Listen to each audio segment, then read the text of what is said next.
पूजा कैसे ही करो, प्रार्थना किसी भी ढंग से करो, पर यज्ञ एक विधान का नाम है। विधान से करिए, उसमें अपनों को बुलाइए। सहना भवतु सहनौ भुनक्तु सह वीर्यं करवावहै।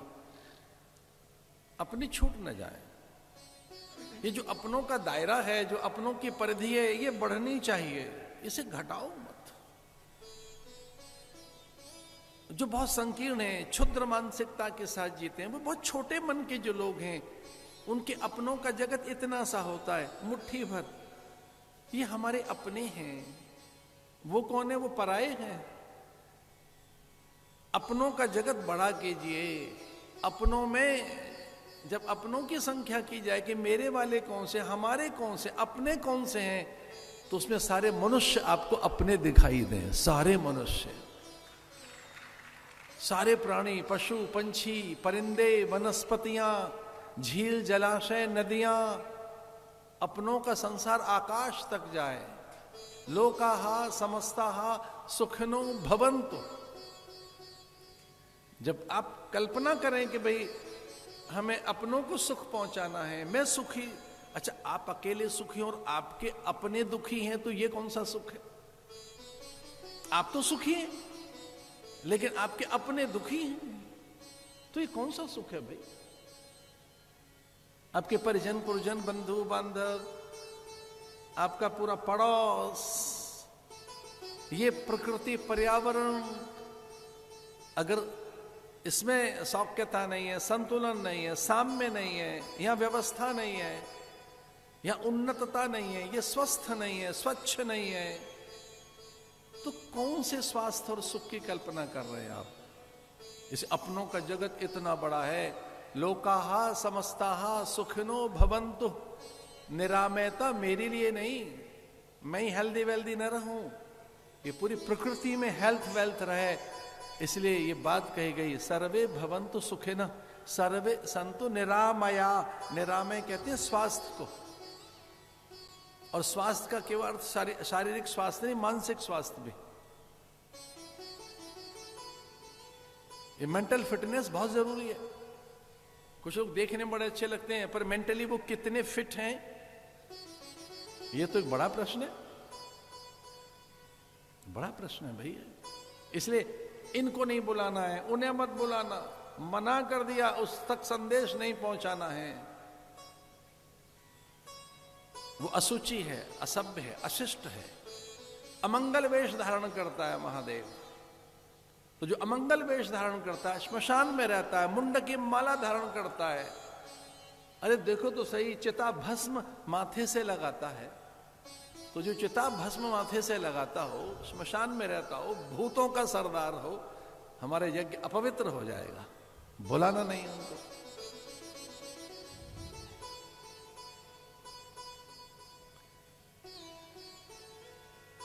और ये मेरी तो बेटी साध्वी जैसी थी, बिना बुलाए आ भी गई है, तो एक और बिठाइए इसे।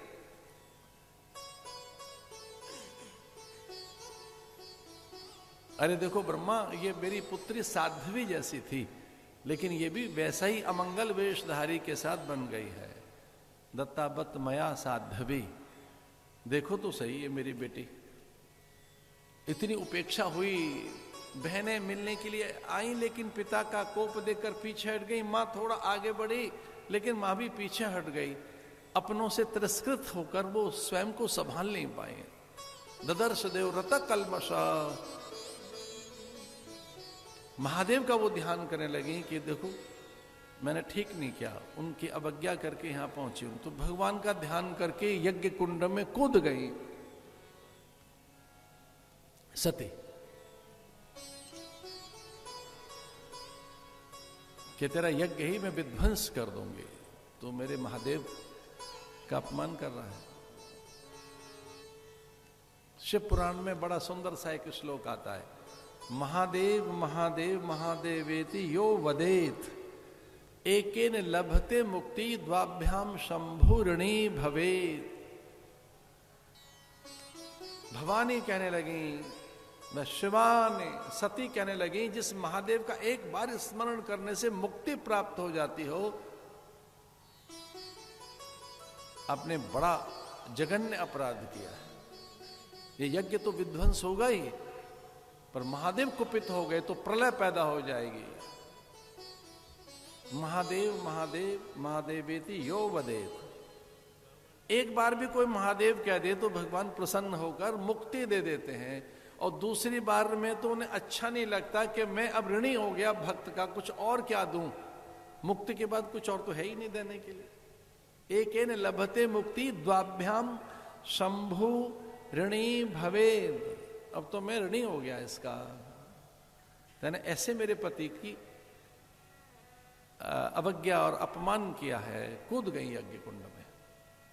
बड़ी लंबी कथा है। श्रृंगी भृंगी आए और वीरभद्र देखिए किस प्रकार से यज्ञ विध्वंस कर दिया। ब्रह्मा जी को भी थोड़ा सा प्रसाद मिला, नारद जी भागे, ये वो, और बहुत कुछ वहां हुआ यज्ञ में।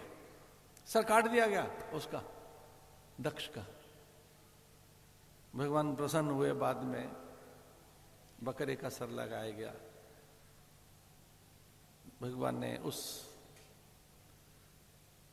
सती के 51 टुकड़े विष्णु के चक्र से हुए, जहां नेत्र गए गिरे वहां नैना देवी, जहां जिव्या गिरी वहां ज्वाला जी, जहां हृदय भाग गिरा वो वैष्णो देवी, जहां मातृ भाग था जहां वह कामाख्या, जहां धड़ गिरा वो चामुंडा।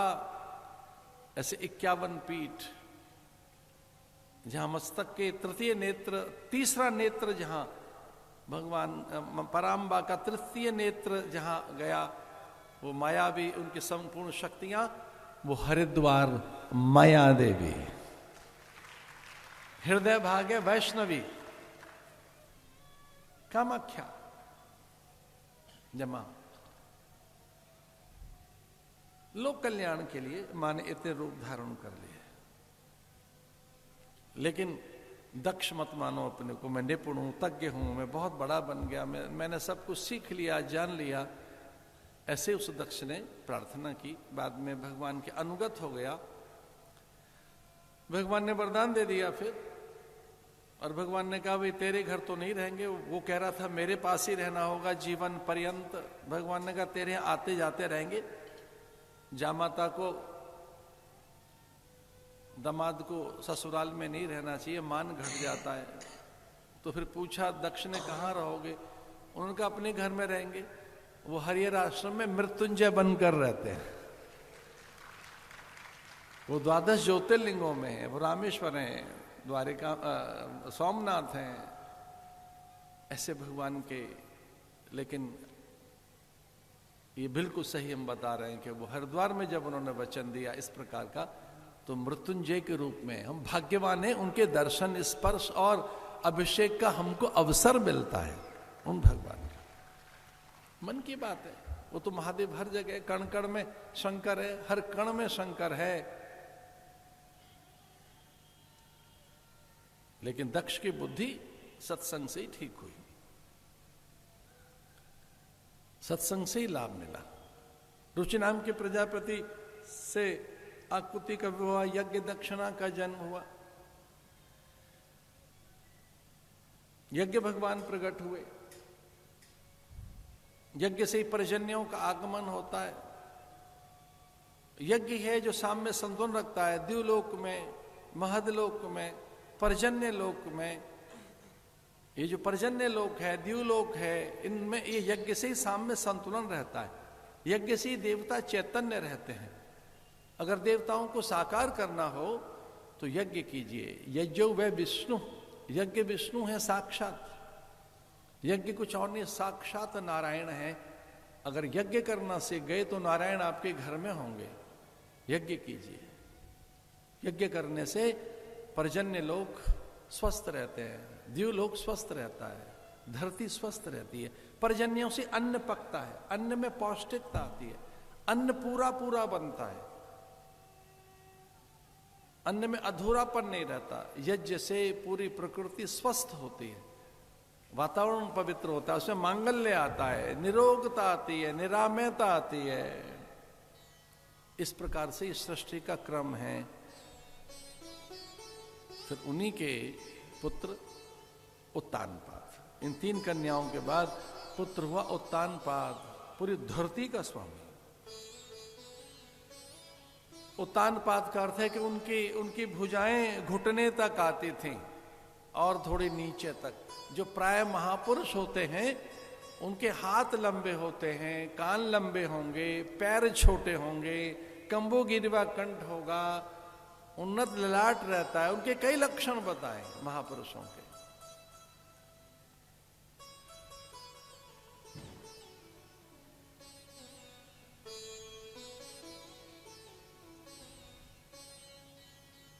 उनकी पहली पत्नी सुनीति,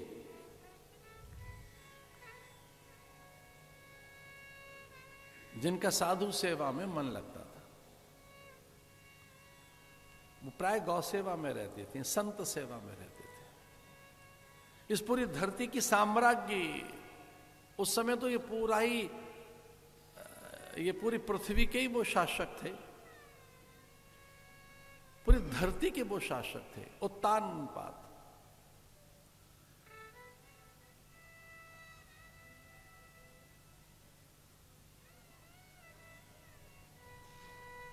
जाये उत्तानपादस्य सुनीतिः सुरुचिस्तयो सुरुचिः प्रेयसी पत्युर्नेतरा यत्सुतो ध्रुवः।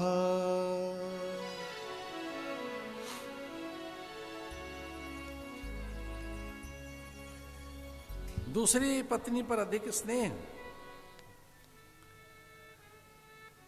पहली पत्नी से दुराव इसलिए कि वो उत्तराधिकारी नहीं दे पाई, पुत्र नहीं दे पाई है।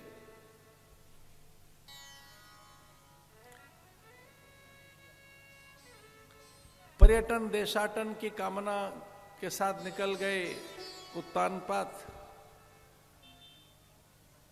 6 मास के बाद लौटे तो गुप्तचरों ने, अंतःपुर के सचिव सेवकों ने, सेविकाओं ने, अमात्य और मंत्री परिषद ने शुभ समाचार दिया। सब ने एक साथ कि सुनीति शुभ लक्षणा है। जब 5वां महीना आरंभ हो जाता है तो उसे कांता कहते हैं। पुंसवन संस्कार के समय स्त्री कांता कहलाती है। जैसे ही गर्भ ठहर गया है, गर्भ के लक्षण प्रकट होने को हैं, तब उसे शुभ लक्षणा कहते हैं, सुचरिता कहते हैं, फिर उसे सुदिव्या कहते हैं। पुंसवन संस्कार के समय उसे कांता कहते हैं। 7वें महीने में सीमंतोनयन संस्कार होता है। 7वें महीने से 8वें महीने तक उसे आभा कहते हैं। पहले यही पूछा करते थे वैद्य कि घर की बहू कांता है, सुचरिता है, शुभ लक्षणा है, आभा है। 7वें महीने का जो गर्भ है, 7वें से 8वें महीने तक के गर्भ में आभा कहलाती है, स्त्री आभा। और जैसे ही 9वां गर्भ होता है, उनका रमणा कहलाती है। वो रमणा, रम्या, एक अलग दीप्ति, एक अलग नवलता, एक अलग प्रकार का सौंदर्य, एक अलग प्रकार का गर्भ का भार के साथ वो रमणा कहलाती है, रम्या कहलाती है। अब बालक होने को है तो प्रसूति का गृह में गई है, प्रसूति का कहलाती है। तो बताया है कि ये तो कांता है अब आपकी पत्नी। लेकिन तब तक वो दूसरा विवाह कर चुके थे। ध्रुव तो हुआ, लेकिन दूसरी पत्नी में अधिक स्नेह के कारण ध्रुव और सुनीति को निर्वासन मिला। वो निर्वासित होकर जंगल में चले गए। अपनों का संसार छोटा सा बना के रखा है कुछ लोगों ने। अपनों में 2, 4, 5 हैं जिनके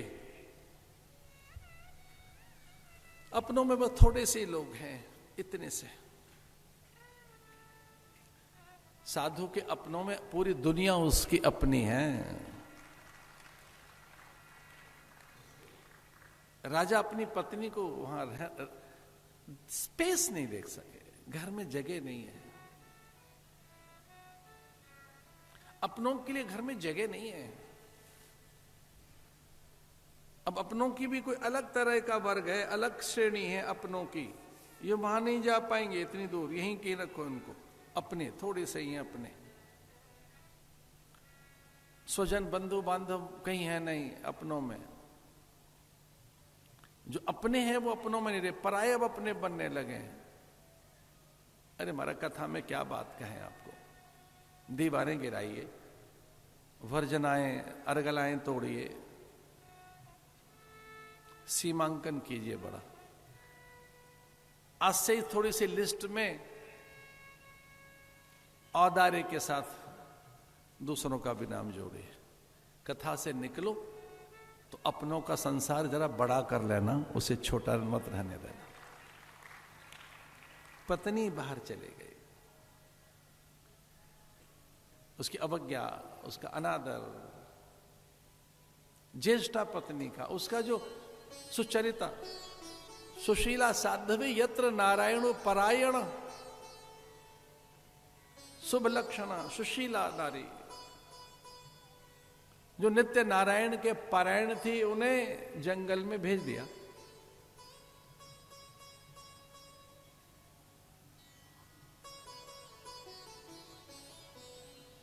उस समय ध्रुव की आयु केवल 6 मास थी, 6 महीने की थी जब जंगल में गया अपनी मां के साथ। 6 महीने का बालक। स्मृति तो कहती है इस बात को कि हे देव मुझे आज्ञा दीजिए, मैं किसी सरोवर के निकट एक कुटीर बनाकर रह सकूं, आपके बालक का पालन पोषण करूंगी, इसे संस्कार दूंगी, विषम परिस्थितियों में, प्रतिकूलताओं में कैसे रहा जाता है इसे ज्ञान दूंगी, इसे शासन करना है पूरी धरती पर, ये पूरी धरती का राजा बनेगा, इसे प्रत्येक परिस्थिति का ज्ञान रहना चाहिए। और सच मानिए वो पूरी धरती का राजा नहीं बना, वो तो आकाश मंडल में भी राजा ही है, सब उसकी प्रदक्षिणा करते, सप्तऋषि उसकी प्रदक्षिणा करते रहते हैं, ध्रुव की ही, वो आज भी तो है।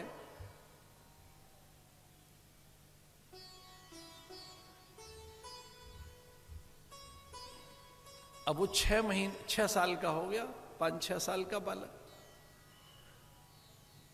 तो उसे परिचय चाहिए, कुल गोत्र वंश परंपरा का, अपनों का, पिता कौन, वंश क्या है, परंपरा क्या है, मैं कौन हूं, आपको पता होना चाहिए।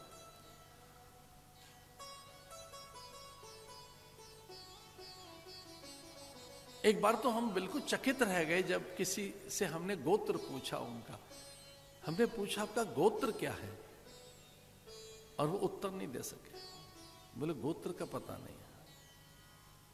आपको गोत्र का नहीं पता अपना क्या है, आप इतनी जल्दी भूल जाएंगे अपने पिता के पिता के पिता के पिता को, अपनी परंपरा को, आपको याद ही नहीं रहेगा। आपको ये भी पता नहीं है आपके कुल देवता कौन से, ग्राम देवता कौन है, आपका स्थान देवता कौन है, आपको इतना भी ज्ञान नहीं है कि आपकी कुल देवी कौन है।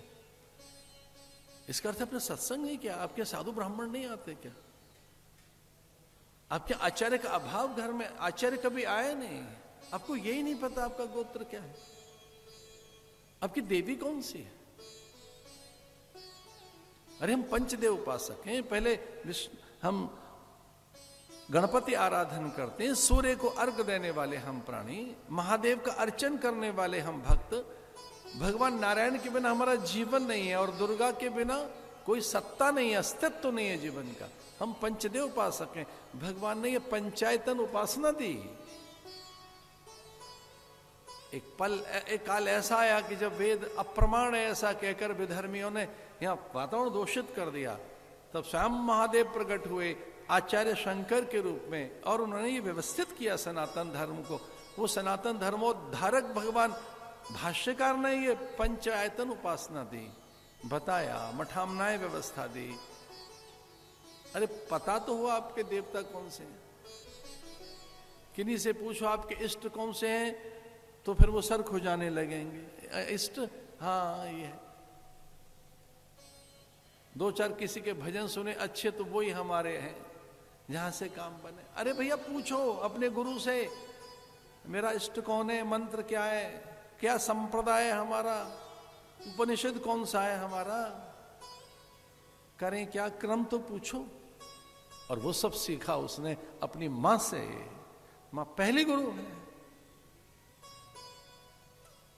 लेकिन जब पिता के विषय में प्रश्न किया तो बताने लगे ऊंची अट्टालिकाएं जो दिखाई देती हैं, वो जो भव्य राज प्रासाद हैं, स्वर्ण मंडित जो कलश दिखाई देते हैं, दिखता है ना वो ऊंची ध्वजा पताका। तो बालक ने कहा हाँ, वो महाराजा उत्तानपाद के महल हैं, वो ऊंचे शिखर उनके हैं, उन पर जो ऊंचे बड़े सुंदर स्वर्ण कलश मंडित और वहां जो ध्वजा पताकाएं वो महाराजा उत्तानपाद की हैं, जो पूरी धरती के स्वामी हैं। तो माने का बस वही तेरे पिता हैं, तो उनका ज्येष्ठ पुत्र है।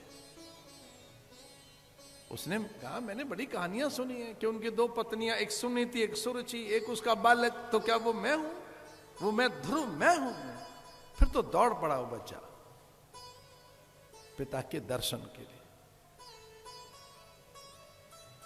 पर मां ने ये बात सिखाई कि वहां पिता को प्रणाम करना है, पिता देवता होता है, पिता कभी अहित नहीं करता, पिता से कभी हमारे लिए अहित नहीं होता है।